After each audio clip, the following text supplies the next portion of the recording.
That's my table project that I've been working on. We would stand out here in the garage, but the cicadas are so loud right now. But I want to talk a little bit about this thing on the front of the car called the license plate. Well, we're back inside because it's much quieter in here. The cicadas are just really bad this time of year here in Missouri. So I wanted to talk a little bit about privacy, because after spending some time looking at the license plate and taking the trash out this morning, and thank goodness for trash people, by the way. What a mess it would be if we didn't have great trash service. Privacy is something that is a major thing. And when I was staring at the license plate today, I was thinking about the fact of how many people fuzz out the license plate on their cars when they make videos. And I always found that interesting because public record is a thing here in the U.S., and I'm not sure how it is in other countries if those public records exist there, but here in the United States, public record is widely available for things that are property-based, things like personal property and physical property like real estate. So, for instance, if you own any real estate in the United States, those records are readily available out there and searchable through the internet on most any county website in the U.S. So if I know someone's name, I can easily search and see what real estate they own and where it's located and all those things. And so I guess the idea of public record and privacy sort of had me thinking today.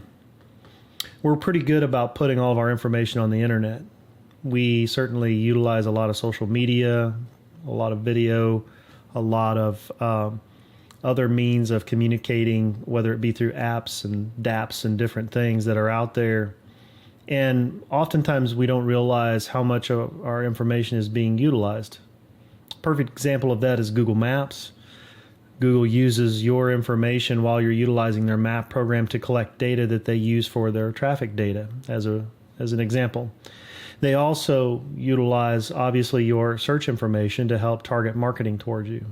And if you haven't seen this, which I'm sure all of you have, just go out and type something in like Jeep Wrangler or something like that, and notice how those things will start showing up into your feed all of a sudden, whether it be Facebook or any of the other news sites that you traverse and read on. You'll see those advertisements show up. Point being that, in my mind, I think privacy is something that really is dying. And certainly a lot of people feel like that's a problem.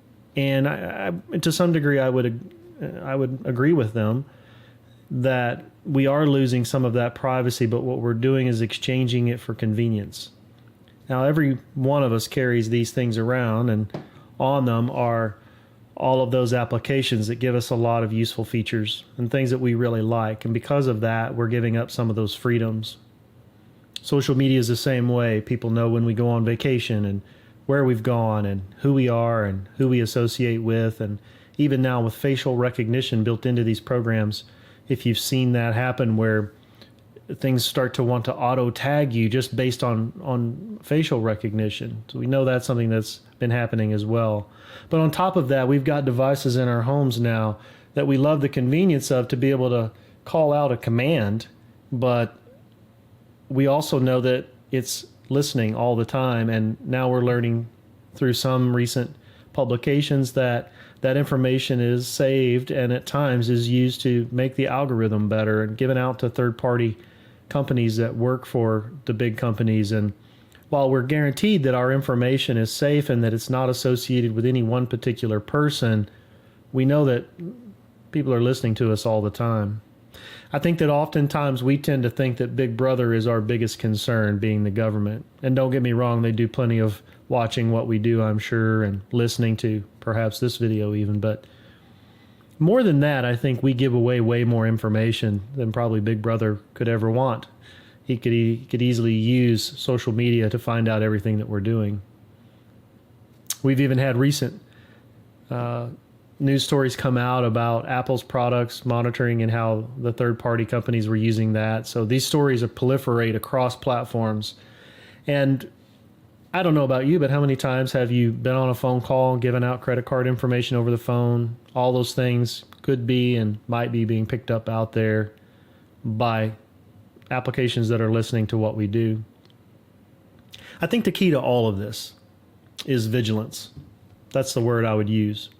We need to be watching our information and making sure it's not being used inappropriately, monitoring kind of the things that we're doing and watching things like our credit card accounts, our bank accounts. As we know, Citigroup and Capital One and the Equifax credit reporting agency debacle, our information is being spread all over. It's gone through insurance companies. Everybody's getting hacked and broken into. And so what we need is real vigilance in monitoring our accounts.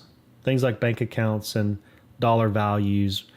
Not many of us reconcile a checking account like our parents did or keep a written ledger. We utilize online banking a lot, and we just kind of keep a general look at it, right? But do you really scrutinize all those transactions? And maybe you do. If you do, good for you. I do a cursory glance at it. I probably don't scrutinize it as closely as I should, but maybe I should look closer.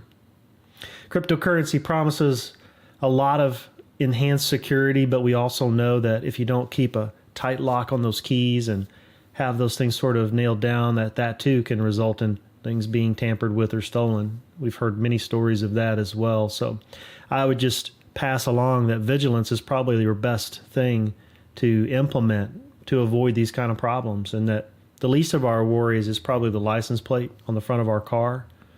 It's probably really the thing we carry around in our pocket every day. Anyway, this is my video every day in August number 2, VEDA number 2. I don't know if I'm going to be able to keep this up. I'm going to give it a whirl, I think, and just see if I can have some fun with it. So I appreciate you watching. Thanks again. We'll see you again soon.